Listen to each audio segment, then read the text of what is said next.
கடவுள் என்னோடு கூட இடைப்படுவாராக. இவ்வார்த்தைகள் உங்கள் அனைவருக்கும் புரட்சமுள்ள வார்த்தைகளை அமைய ஆண்டவர் நமக்கு அருள் புரிவாராக.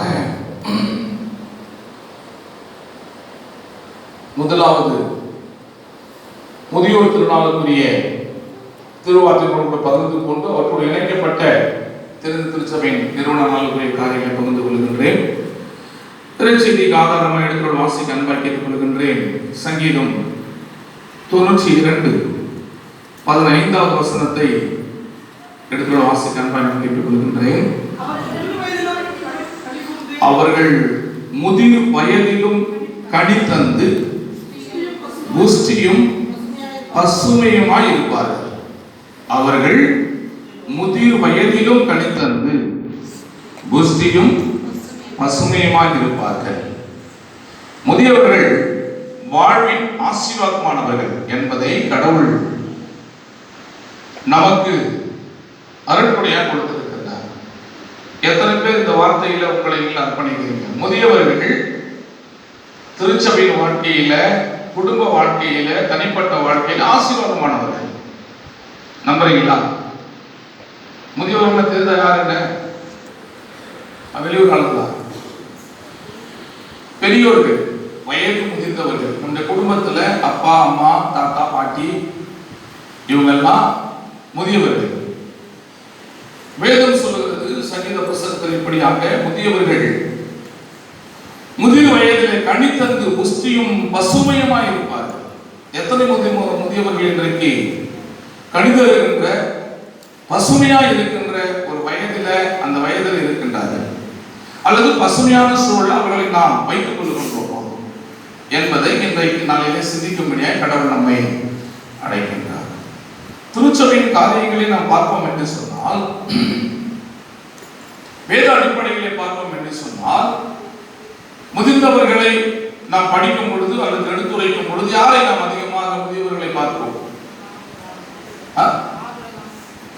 ஆபிரகாமா? அது ஒத்துக்க முதியவரா? சரி, நீங்க சொன்னதுனால அவரை பத்தி பிரசங்கம் பண்ண. வேதத்துல அதிகமாய் முதிர் வயதுல ஆசீர்வதிக்கப்பட்ட மனிதனாக காணப்படுகின்ற ஒரு மனிதன் யார் என்று சொன்னால் ஆபிரகாம். அந்த பகுதியின் சாராம்சத்தை தான் ஆதியாகமம் 24ஆம் அதிகாரத்துல ஆபிரகாமுடைய ஆசீர்வாதத்தோடு தன்னுடைய மகன் ஈசாக்கு பெண் கொள்ளும்படியாய் கடந்து செல்கின்ற நிகழ்வை தான் நாம் கடந்த அந்த ஞாயிற்றுக்கிழமை பைபிள் ரீடிங்ல நாம் பார்க்கிறோம். இந்த ஆபிரகாம் தன்னுடைய வாழ்க்கையில அனைத்து நிலைகளிலும், அனைத்து நிகழ்வுகளிலும் ஆசீர்வாதிக்கப்பட்டவனாக முதிர் வயதில் காணப்படுகின்ற நிலையினை நாம் பார்க்கிறோம். இந்த முதியவர்கள் எப்படிப்பட்டவர்கள்? முதியவர்கள் என்று சொன்னால் யார்? முதியவருடைய வாழ்வு என்ன? அவருடைய சூழல்கள் எப்படி அமைக்கப்பட்டிருக்கின்றது என்பதை நாம் சிந்தித்து செயல்பட அழைக்கப்பட்டிருக்கின்றோம். அன்பிற்குரியவர்களே, ஆதியாகமம் 17ஆம் அதிகாரத்தை, இந்த ஆபிரகாமினுடைய ஆசீர்வாத தன்மையை நாம் எடுத்துக்கொள்ளும் என்று சொன்னால், இந்த 17ஆம் அதிகாரத்தின் சூழல்களை நம்ம வாழ்க்கையில படிக்கும் பொழுது அல்லது தெரிந்து கொள்ளும் பொழுது, முதியவர்கள் எப்படி இருந்தார்கள், குறிப்பாக ஆபிரகாம் முதிர் வயதில இருந்த பொழுது இவர் எப்படி ஆசீர்வாத பார்வையில செயல்பட்டார் என்பதை இவற்றின் வழியாக நம்மால் புரிந்து கொள்ள முடிகின்றது. ஆதியாகமம் 17ஆம் அதிகாரம் 1-5 வசனம் வரைக்கும் வாசிக்கும் பொழுது நான் இதற்கு ஒரு தலைப்பினை கொடுத்திருக்கின்றேன். முதியவர்கள் ஆசீர்வாதமானவர்கள். எத்தனை பேர் நம்புறீங்க? முதியவர்கள் முதலாவது தலைப்பு, முதியவர்கள் ஆசீர்வாதமானவர்கள். நம்புறீங்களா? அப்படியே சோறு போட மாட்டீங்க. அவங்க யாரு? முதியவர்கள் யாரு? அப்பா அம்மா யாரு? தாத்தா பாட்டி யாரு? ஆசீர்வாதமானவர்கள். எத்தனை பேர் அக்செப்ட் பண்றீங்க? அப்படியே ஓரம் கட்டி திண்ணில முன்னாடி ஓரம். ஏன் அவங்களுக்கு ஒதுக்கப்பட்ட ஒரு இடத்தை கொடுக்கணுமோ? அவங்க யாரு? அவங்க யாரு? ஆசீர்வதிக்கப்பட்டவர்கள். இல்லையா? யாருமா சொல்லுங்க, யார் அவங்க? இப்ப நம்ம நன்மையான காரியம் ஃப்ரிட்ஜ், அது எங்க இருக்கு வந்துடும்? ஏர்வாண்டில் வந்துடும். ஃப்ரிட்ஜ் எதுக்கு எங்க வந்துடும்? பிரயோஜனமான இடத்துல, உபயோகமான இடத்துல, நம்ம உபயோகப்படுத்தணும் இடத்துல வந்துருமா இல்லையா? அப்ப நல்ல காரியம் சொல்லிட்டு கரெக்டான ஒரு இடத்துல வைக்கிறோம். நான் சொல்றது புரிதா இல்லையா உங்களுக்கு? ஆசீர்வாதமானவங்களும் எங்க வைக்கணும்? நீ வெளியே படுத்துனா கூட, உனக்கு பெட்டு இல்லைனா கூட, உனக்கு பாய் இல்லைனா கூட, இவங்க ஆசீர்வாதமானவங்க, இவங்க இருந்தால் தான் நம்ம என்ன பண்ண முடியும்? ஆசீர்வாதமா இருக்க முடியும் என்கிற நிலைப்பாட்டின் சிந்தனைகளை வச்சா அவங்க உயர்வான ஒரு இடத்துல வைக்கணும். இன்றைக்கு இருக்கிற சூழல்கள் பெற்றோர்களை மதிக்கக்கூடாத ஒரு சூழல்கள், மதிக்காத சூழல்கள், பெரியவர்களை முதியவர்களை ஓரங்கட்டுகின்ற நிலைப்பாடுகள் சமுதாயத்தில் தலைவிரித்து ஆடிக்கொண்டிருக்கிறது. ஆயர் திருச்சபையிலே தலைமையானவர் முதியவர், ஊழியர் திருச்சபையில எல்லாருக்கும் நடத்துகின்றவர் முதியவர். கரெக்டா? நான் முதியவர் கேட்கிறேன், அதனால மதிக்கதே கிடையாது. யாருமே நீ முதிர் வயதாக மதிக்கிற எவையெல்லாம் உயர்ந்த நிலைமையில அல்லது பொறுப்புகள் இல்ல, சிறந்த பொறுப்புகள் இல்ல, சிறந்த சேவையில் இருக்கிறது, இவையெல்லாம் நமக்கு ஆசீர்வதிக்கப்பட்ட மக்கள், ஆசீர்வதிக்கப்பட்டவர்கள். அதனால நன்றிக்குரியவர்களை நீங்க யோசிக்கலாம், எங்கேயா எங்க அப்பா அம்மா மேல இருக்கிறாங்க, எங்க விடுறாங்க, எங்களை சும்மா டென்ஷன் பண்ற வேலையா இருக்குது, என் பெருசு உட்கார்ற அளவுக்கு நடந்துக்கிறாங்க அவங்க அப்படின்ற நீங்க யோசிக்கலாம். எஸ், இருக்கிறது தான், இல்லை என்று சொல்லவில்லை. எபேசியர் புத்தகத்தில் சொல்லப்படுகிறது, பெற்றோர்களுக்கும் கடவுள் முதியோர்களுக்கும் கடவுள் அங்கே நினைப்பூட்டுகின்ற ஒரு காரியம். பெற்றோர்களே, உங்கள் பிள்ளைகளை நீங்க என்ன பண்ணாதீங்க. இனி நிறைய பிள்ளைகள் நல்லா வாழ்றாங்க, எனக்கு தெரியும். பெற்றோர்கள் அவர்கள் திசை திருப்புகின்றார், இதுவும் இருக்கின்றது. வேறு எல்லாருக்கும் புத்திமதியை சொல்லிக் கொடுக்கின்றது. அவ்விதமான சூழல் வரும் பொழுது நாம் வளர்ச்சியின் பாதையில இன்றைக்கு எப்படி கம்ப்யூட்டரைஸ் ஆகப்பட்டிருக்கிறது நீங்க உலக. அதனால முதிர்ந்தவர்களுக்கு இந்த காலகட்டத்தின் சூழல்கள் தெரியாது. அவற்றை சொல்லிக் கொடுக்கின்ற, அவற்றை புரிந்து கொள்கின்ற வகையில நாம் அவர்களுக்கு நடைமுறைகளை கற்றுக் கொடுக்க வேண்டும். தவறே கிடையாது. நான் அதிகமா படிக்கல, எங்க வீட்டுக்காரமா அதிகமா படிக்கல, எங்களுக்கு நல்ல வாழ்க்கை வாழ தெரியாது, எப்படி யார்கிட்ட பேசணும்னு சொல்லிட்டு ஒரு நல்ல ஒரு படிப்பறிவு கிடையாது.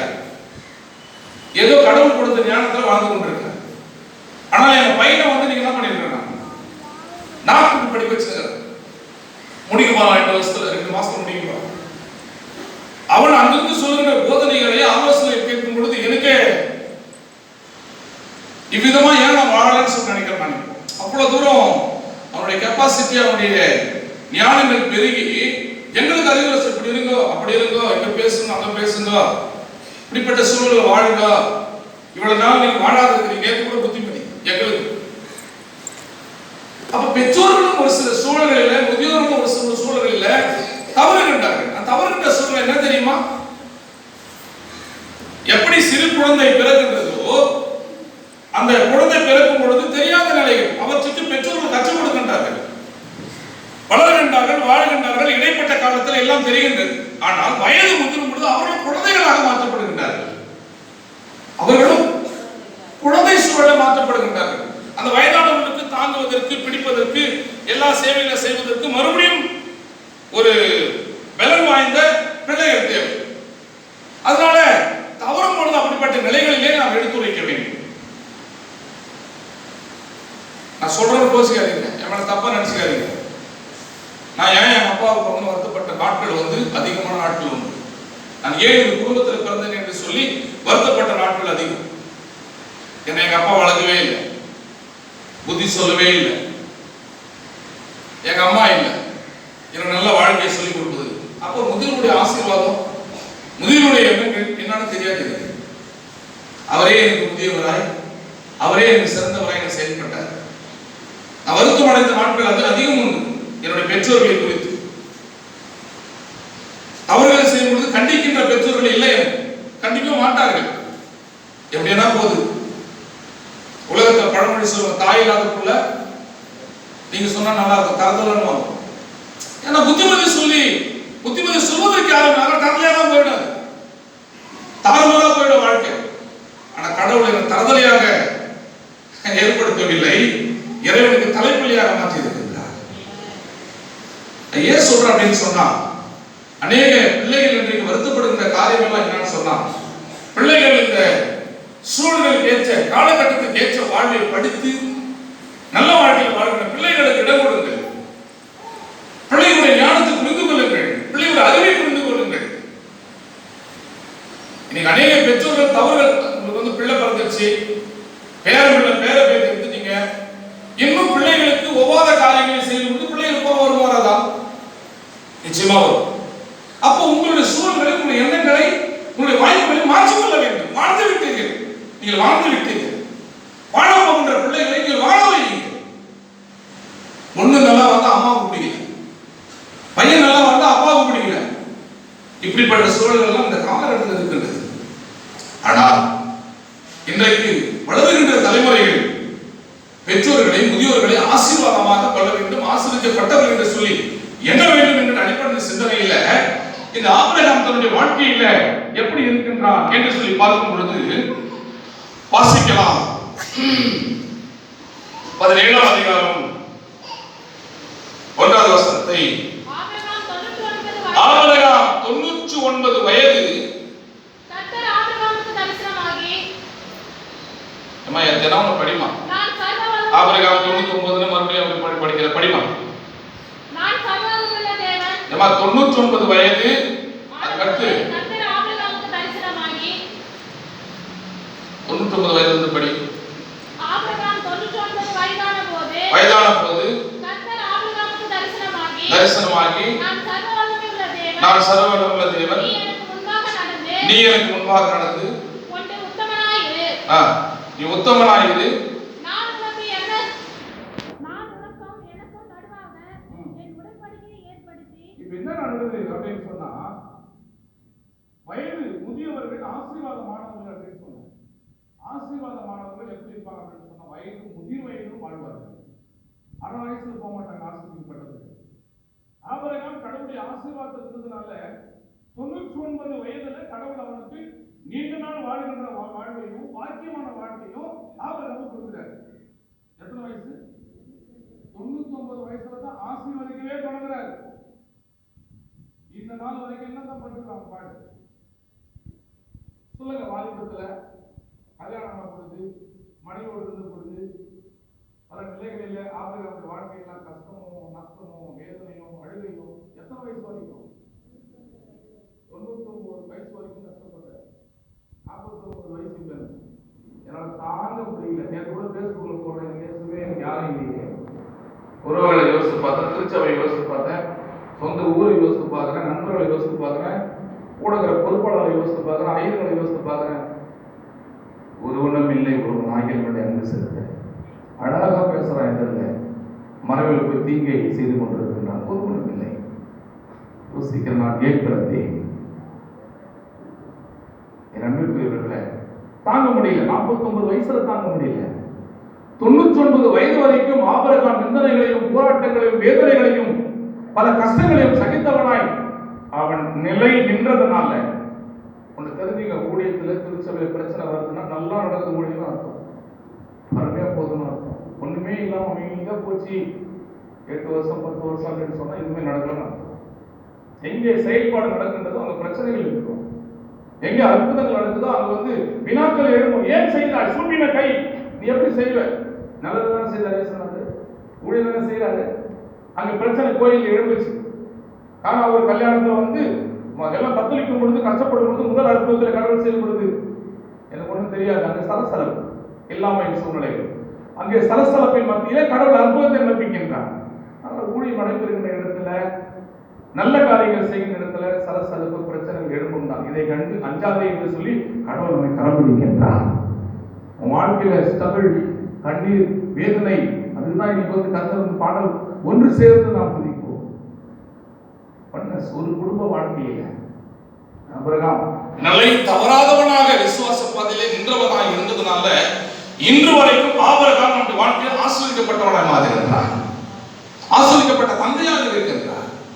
வயது முதிர்ந்ததிலும் கடவுள் 99வது வயதுல அவனோடு உடன்படிக்கை, கடவுளோடு உறவு கொள்கின்ற வாய்ப்பு ஏற்படுத்துகின்றார்.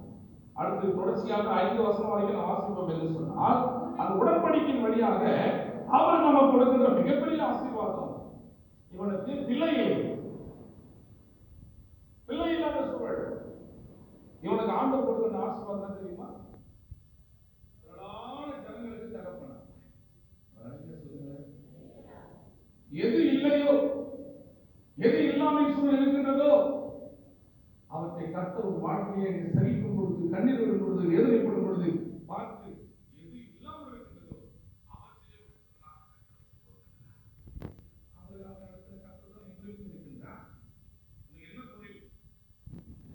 யோசித்து ஆண்டவர் இந்த பிரச்சனை எனக்கு, அந்த வேதனை, இந்த சூழல்கள். காலையில் கூட நான் சர்ச்சுக்கு புறப்பட்டு வரும்போது ஜெபம் பண்ணுவேன். ஜெபம் பண்ணிட்டு வெளியே ஒரு சாமியை மக்கள் திருப்தி ஆகணும். டெய்லியே சமாதான சாமியை கோயில புரிஞ்சுக்கல மக்கள். எவ்வளவோ வளர்ச்சியை நான் கொண்டு போறேன்னு சொல்லிட்டு நினைக்கிறேன். பல ஸ்ட்ரகிள் என்னால தாங்க முடியல. அப்படிப்பட்ட நிலைகளை வரக்கூடாது. மக்களை ஆஸ்வதிக்க வேண்டும். என் அன்பிற்குரிய இறை மக்களை உங்களுடைய சிந்தனைகளை மாற்றிக்கொள்ளும், வாழ்வை மாற்றிக்கொள்ளும். என்ன நிலைமையில் இருந்தாலும் சரி, இந்த நாளில ஆபிரகாமுக்கு இல்லாத சூழ்நிலையில நீ ஒரு பிள்ளை பெற்றாலும் சரி, நான் கொடுத்த ஆசீர்வாதமான ஒரே ஒரு மகனை பெற்றெடுத்தாலும் சரி, உன்னை நான் இந்த தேசத்துல திரளான ஜனங்களுக்கு நான் தகப்பனாக வைப்பேன். இதுதான் ஆசீர்வாதம். முதியோர்கள் யாரு? ஆசீர்வாதமானவர்கள். இன்னைக்கு ஆபிரகாம் எப்படி ஆயிட்டாரு? சொல்லுங்க எல்லாருக்கும், சொல்லுங்க எல்லாருக்கும்.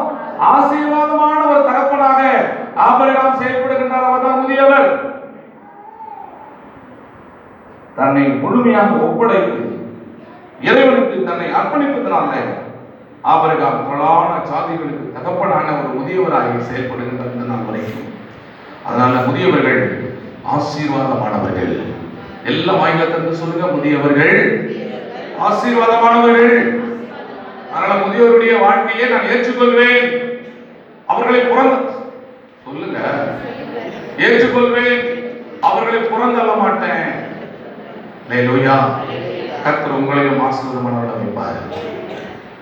என்னதான் பட்டு போட்டோம், என்னதான் செய்தி போட்டோம், நாம இருப்போம். நான் சொல்றது புரியுதா? நான் திரும்பவும் சொல்லுகின்றேன். நான் இதை சொல்றேன்னு சொல்லிட்டு மறுபடியும் வருத்தப்பட வேண்டாம். எனக்கும் என் தகப்பனாருக்கும் அவருடைய வாழ்வுக்கும் என் வாழ்வுக்கும் 1% கூட வித்தியாசம் சம்பந்தமே கிடையாது. என் ஊர்ல எவ்வளவு பண்ணாரு நம்ம ஊர்ல. ஆனா எங்க அப்பா வச்சு என்னை யாரும் பார்க்கல. இந்த புள்ள இப்படிதான் இருக்கும், அவங்க அப்பா அப்படிதான் பார்த்தாங்க. தவிர அவருக்கும் எனக்கும் எந்த சம்பந்தமே கிடையாது. செயல்பாடுகள் இன்று வரைக்கும் எல்லாருக்கும் சொல்லிட்டு வரணும். கடவுள் அப்படியே பிரித்தெடுத்தே நடத்திட்டாரு. நான் ஏன் சொல்லுகிறேன் அப்படின்னு சொன்னா, கடைசி நாளில் என்னோட தகப்பனாருக்கு நான் அட்வைஸ் பண்ணேன். மறுக்கின்ற கடைசி நாள்ல அவருக்கு சொன்ன வார்த்தை என்ன தெரியுமா? நீ வயது முதிர்ந்தவனாயிட்ட, கடவுள் பார்த்துட்டு என் வார்த்தைய. அவருக்கு கடைசியாக நான் சொன்ன வார்த்தை, அவருக்கு கடைசியா பேசின வார்த்தை இந்த வார்த்தை தான். வயசாயிடுச்சுப்பா உனக்கு, இந்த வயசுல நீ செய்ய வேண்டிய காரியம் நல்லா இருக்கணும், மற்றவங்களுக்கு ஆசீர்வாதமா இருக்கணும், நல்லா குளிச்சுட்டு நல்லா ட்ரெஸ் போட்டு கோயிலுக்கு போகணும், சாமியை பார்க்கணும். இதுதான் வயசான காலத்தில் செய்ய வேண்டியது. இதை விட்டுட்டு ஏன் ஊர் உங்களுக்கு போறீங்க, ஏன் பிரச்சனைக்கு போறீங்க? இவ்வளவுதான் நான் பேசுகின்ற கடைசி வார்த்தை. நான் வார்த்தைக்காக இறைவனை மகிமைப்படுத்துகின்றேன். எத்தனை பேர் உன் பெற்றோர்கள் மனதுக்கு சஞ்சலம் உண்டாக்குற நிலைமையில எத்தனை பிள்ளைகள் இன்றைக்கு பெற்றோருக்கு இப்படிப்பட்ட வாய்ப்பினை நீங்கள் வார்த்தையினால சொல்லியிருப்பீங்க. யோசித்து பாருங்க. என் வாழ்க்கையில் இந்த வார்த்தையை சொன்னதுனால இறைவனுக்கு நன்றி செலுத்துகின்றேன். என்னுடைய முதியோருக்கு புத்தி சொல்லுகின்றதான ஒரு வாய்ப்பு. என் நன்றிக்குரியவர்களே, எனக்கு முதியோர்களை மதிக்க வேண்டும்.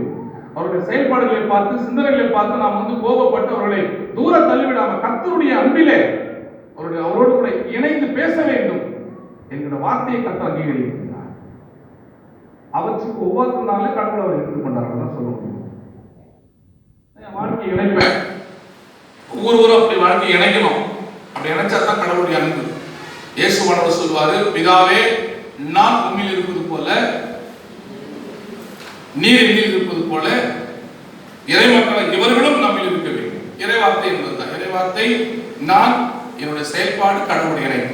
இப்படி இணைக்கப்பட்ட வார்த்தைகள் தான் இறைவார்த்தைகள். அதனால ஆசீர்வதிக்கப்பட்ட பிள்ளைகளாக கடவுள் முதியவர்களை முழுமையின் ஆசீர்வாதத்தில் வயது முதிர்விலும் ஆசீர்வாதமானவர்கள் வைக்கிறார் என்பதை புரிந்து கொண்டு முதியவர்களை ஏற்றவர்கள் இணைந்து செயல்பட கடவுள் அழைக்கின்றார். இரண்டாவதாக, எனக்கு இதுக்கே போயிடுது, உங்களை தெளிவுபடுத்தணும் இல்லையா? 17ஆம் அதிகாரம் ஆதியாகமம் 6வது வசனத்தை வாசிக்கும் பொழுது, உன்னை மிகவும் அதிகமாய் பலுக பண்ணி உன்னில் ராஜாக்களை எழுப்புவார்கள்.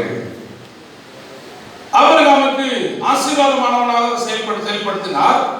இரண்டாவது, ஆபிரகாமை எந்த நிலைமையிலே கடவுள் வைக்கிறார் முதியவரை என்று சொல்லி பார்க்கும் பொழுது, முதியவர் ஆசீர்வதிக்கப்பட்டவர்கள். முதல்ல என்ன தலைப்பு சொன்ன? இதைதான் சொல்ல போறீங்க அப்படின்னு இது தலையாட்டு ஒன்று. ஆமா, முதியவர்கள் ஆசீர்வாதமானவர்கள் முதலாவது. இரண்டாவது, முதியவர்கள் ஆசீர்வதிக்கப்பட்டவர்கள். அவர்கள் ஆசீர்வாதமானவர்கள், ஆசீர்வதிக்கப்பட்டவர்கள். ஆசீர்வாதமானவங்க நிறைய பேர் ஆசீர்வாதத்தை வாங்கி வச்சுக்கிறான், துட்டு வச்சிருக்கிறான், கூடு வச்சிருக்கிறான், அரிசி வச்சிருக்கிறான். அவர்கள் ஆசீர்வதிக்கப்பட்டவர்கள். ஆசீர்வாதமானவர்கள் யார் தெரியுமா? அவர்கள் மூலமா மற்றவர்களை ஆசீர்வதிக்கிறவர்கள், மற்றவர்களை வாழ வைக்கின்றவர்கள். முதியவர்கள், உன்னை நான் பல்லுகி பெருக பண்ணி உன்னிலே ராஜாக்களை நான் எழுப்புவேன். ஆசீர்வாதமானவர்கள், ஆசீர்வாதமானவர்கள், ஆசீர்வதிக்கப்பட்டவர்கள். இவர் ஆசீர்வதிக்கப்பட்டவரா இருந்ததுனாலதான் கடவுள் என்ன பண்றாரு? இவரிலிருந்து என்ன பண்றாரு? வேறு இனத்தை, வேறு ராஜாக்களை, வேறு சந்ததியை கர்த்தர் ஏற்படுத்துறாரு. மற்றவர்களுக்கு எடுக்க மாட்டார். ஆசீர்வதிக்கப்பட்டவர்களுடைய வாழ்க்கையில இருந்துதான் கடவுள் மற்றவர்களை எடுப்பார். நான் சொல்றது புரிதா இல்லையா? பழைய ஏற்பாட்டு பகுதியெல்லாம் பார்ப்பீங்கன்னு சொன்னா, ஸ்டெப் பை ஸ்டெப்பா அவங்க அப்பா இருந்தாரு, அவங்க அப்பா ராஜாவானார், அதுக்கடுத்து அவங்க புள்ள ராஜாவானார், அதுக்கடுத்து அவங்க பேர ராஜாவானார். இப்படி ஸ்டெப் பை ஸ்டெப்பா தாவீது வம்சத்துக்கு ஸ்டெப் பை ஸ்டெப்பா வந்துட்டு இருக்கும். அதுபோல கடவுள் ஆசீர்வாதமானவர்களை முதியோர்களாக கருதிவிட்டு ஆசீர்வதிக்கப்பட்டவர்களாக ஆண்டவர் என்ன பண்ணாரு? செயல்படுத்துகிறார். ஆசீர்வதிக்கப்பட்டவர்கள் முதியவர்கள், அப்பா பலுகி பெருகி உன்னிலே அநேக ராஜாக்கள் என்பவர்கள். ஆசீர்வதிக்கப்பட்டவர்கள் முதியவர்கள். ஆசீர்வதிக்கப்பட்டவர்கள் தூரம் தள்ள வேண்டாம். ஆசீர்வதிக்கப்பட்டவர்கள் சிந்தனைகளை கருதி அவர்களை இந்த வாழ்க்கையிலே என்றென்றும் முதன்மையானவர்களை வைத்து செயல்பட கடவுளை அடைகின்றார். ஆசீர்வதிக்கப்பட்டவர்கள்.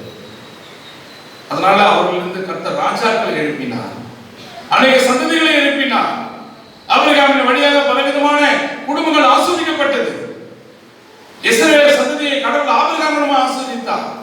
அதனால முதியவர் ஆசீர்வதிக்கப்பட்டவர்கள். மூன்றாவதாக ஆதியாகமம் 17 7வது 8வது வசனத்தை வாசிக்கும் பொழுது, உனக்கு பின் தலைமுறை தலைமுறை உன் சந்ததிக்கும் நித்திய உடன்படியாக ஏற்படுத்துவேன். 7வது வசனத்துல இதற்கு என்ன அர்த்தம் என்று சொன்னார்? முதியவர்கள் ஆசீர்வதிக்கிறவர்கள். முதியவர்கள் யாரு? ஆசீர்வதிக்கிறவர்கள். நான் மறுபடியும் சொல்றேன், முதியவர்கள் ஆசீர்வாதமானவர்கள், முதியவர்கள் ஆசீர்வதிக்கப்பட்டவர்கள், முதியவர்கள் ஆசீர்வதிக்கிறவர்கள். நல்லையா சொல்லாமா? யாருக்கு ஆசீர்வாதம் வாங்கிக்கணும்? முதியவர்கிட்ட ஆசீர்வதிக்கப்பட்டவங்க, ஆசீர்வாதம் ஆசீர்வதிக்கிறவர்கள், அவங்க ஆசீர்வதிக்கிறவங்க. இன்னைக்கு ஆசீர்வாதத்தின் கடவுளோடு இருக்கின்றார். கல்யாணம் பண்ணினா நேரம் என்ன பண்ணுன்னு சொன்னா, சீஃப் கெஸ்ட் போடுறாங்க. நீங்க நோட்டீஸ் இல்லை சொன்னா கோச்சிப்பிங் போல. அப்பா அம்மாவோட உங்களுக்கு ஆசீர்வாதமான ஆள் யாருமே கிடையாது. அப்பா அம்மா பேர் தம்க்கு போடுறான் நோட்டீஸ், சீஃப் கெஸ்ட் பேர் பெருசா போடுறான். எல்லா அரசியல் தலைவர்கள் மேல அவங்களுடைய ஆசீர்வாதத்தோடு போடுறான். நான் சொல்றேன், உலகத்திலேயே உயர்ந்த ஒரு ஆசீர்வாதம் உன் அப்பா அம்மா ஆசீர்வாதத்தை தவிர எதுவுமே கிடையாது. பிள்ளைகளுக்கு பிறந்த நாள்ல கல்யாணம் நீங்க ஆசீர்வாதம் பண்ணுங்க. துப்புனூரம் போய் காலில் யாரோ ஒருத்தன் காலில் அவன் வேண்டா வெப்பா வந்து ஒன்று வந்து எத்தனை நேற்று முந்தா நாள் வந்து ஒரு நிகழ்வை கேள்வி, ஒரு அமைச்சர் ஒரு பிறந்தநாளுக்கு வந்து அவர் அழைக்கிறாங்களா, அவர் வந்து எங்கள் ஊர் தான் போட்டுட்டு அவர் கல்யாணம் பண்ணி இவர் தான் பேசினாரு, என்ன கூப்பிடுறாங்க அப்படின்ற மாதிரி நோட்டீஸை வாங்கி வந்துருக்காராம். பின்னாடி 60 பேர் இருக்கிறாங்க. மற்றவர்கள் அரசியல் தலைவர்களை அழைக்கின்றவர்கள் எல்லாம் உன்னுடைய தகப்பன் தாய் உன்னை ஆசீர்வதிக்கின்றவர்கள். முதியவர்கள் வாழ்க்கையில் எப்பொழுதும் ஆசீர்வாதமானவர்கள், ஆசீர்வதிக்கின்றவர்கள். அவங்க ஆசீர்வாதத்தை நீ விட்டுறாத, அவங்க ஆசீர்வாதத்தை விட்டுறாத. இதுதான் அழகாக, மிக அழகாக இங்கே கடவுள் எடுத்துரைக்க, உனக்கு பின் தலைமுறை தலைமுறை உன் சந்ததிக்கும் நித்திய உடன்படியாக உடன்படிக்கை ஏற்படுத்துவேன். கற்பனை வாசிக்கலாம் 7:8. கானான் தேசம் முழுவதும் சுதந்திரமாக கொடுத்து அவர்களோடு தேவனாய் இருப்பேன் என்கிறதான ஒரு வாக்குறுதியை கடவுள் ஆசீர்வதிக்கிறவர். முதியவர்கள் ஆசீர்வதிக்கிறவர்கள். என்ன சொல்ற? தலைமுறை தலைமுறையாக ஆசீர்வாதத்தை கொடுக்கின்றவர். கானான் தேசத்தின் சுதந்திரத்தை உனக்கு கொடுப்பேன் என்று சொல்லி ஆபிரகாமுக்கு ஆசீர்வாதத்தை கொடுத்தவர். அவர் நமக்கு இன்னைக்கு ஆசீர்வாதத்தை வச்சிருக்கிறார். அல்லேலூயா, அல்லேலூயா. நீங்க எத்தனை பேருக்கு இந்த ஆசீர்வாதம் வேணும்? முதியவர்கள் நம்முடைய வாழ்க்கையில ஆசீர்வாதமானவர்கள். முதியவர்கள் நம்முடைய வாழ்க்கையில ஆசீர்வதிக்கப்பட்டவர்கள். முதியவர்கள் நம்முடைய வாழ்க்கையில ஆசீர்வதிக்கிறவர்கள் என்கின்ற தெய்வீக சிந்தனையில நம்மை அர்ப்பணிப்போம். கடவுள் நமக்கு